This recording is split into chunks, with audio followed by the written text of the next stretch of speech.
Trabajaremos la perspectiva con 3 puntos de fuga.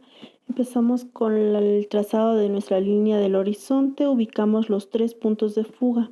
2 van a estar encima de la línea del horizonte. Primero ubicamos nuestro punto principal, medimos la distancia de la parte frontal, de qué grosor quiero que sea mi caja, de la parte frontal. Esos 2 puntos encontrados en mi punto principal voy a unirlos al punto de fuga del lado izquierdo y al punto de fuga del lado derecho, ambos lados. Voy uniendo ambos lados. Luego voy a delimitar la profundidad de mi caja. ¿Cuánto de ancho quiero que tenga? Delimito tanto al lado izquierdo como al lado derecho. Ubico esos 2 puntos.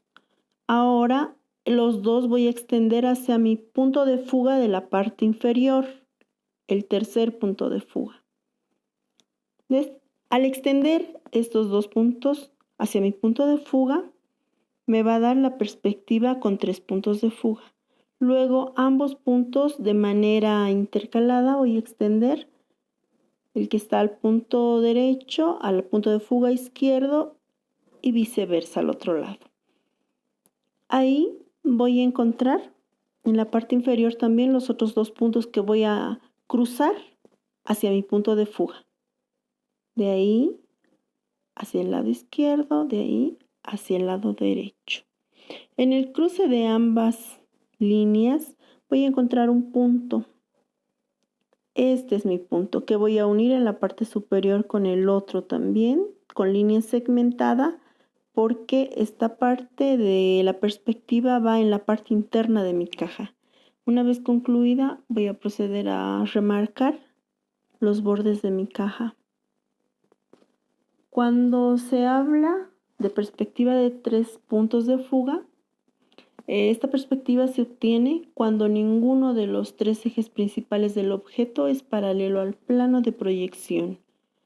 En este caso voy a poder divisar 3 puntos o 3 planos en mi caja o en mi dibujo: el plano frontal, el plano lateral y el plano superior.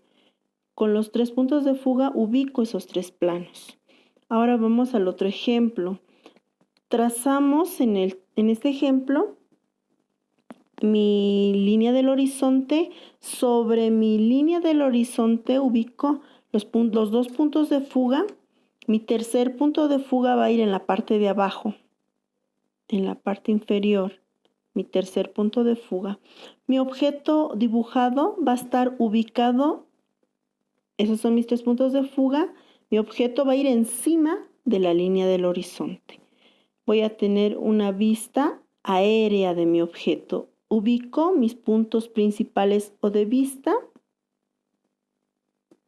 Voy a trazar la parte frontal con mi punto principal. Ambos los llevo hacia mi punto de fuga, tanto al lado izquierdo como al lado derecho. Voy llevando. El procedimiento es el mismo.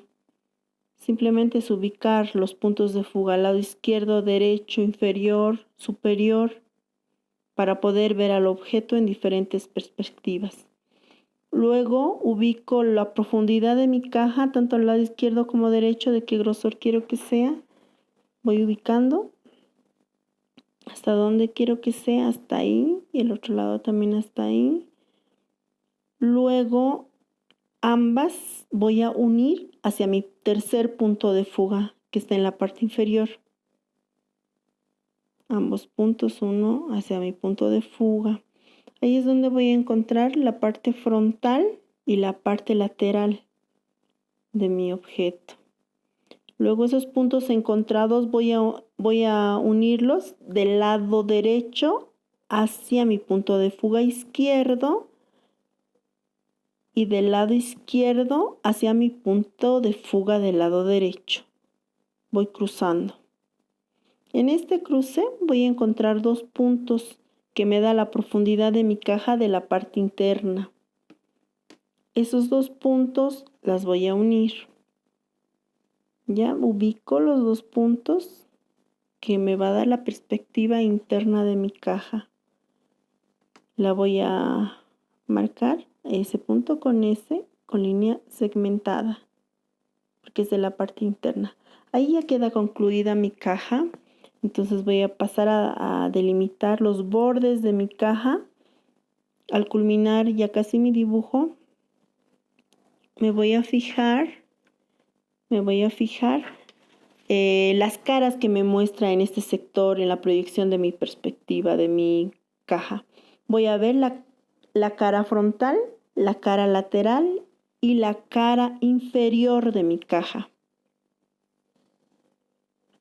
Voy delimitando los bordes de mi caja, fíjense, ahí concluyo. Como les dije, si nos fijamos voy a ubicar las tres caras, la cara frontal, la lateral y la parte interna de abajo.